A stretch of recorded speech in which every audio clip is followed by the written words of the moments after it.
రగిలే రాళ్ళని పునాది చేసి ఎదగాలని, తరిమే వాళ్ళని హితులుగా తలచి ముందుకెళ్ళాలని,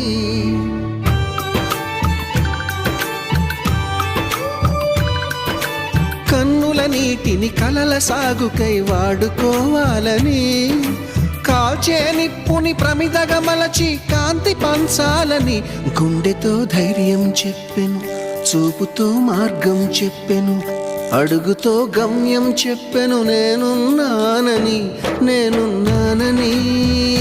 నీకేం కాదని, నిన్నటి రాతని మార్చేస్తానని.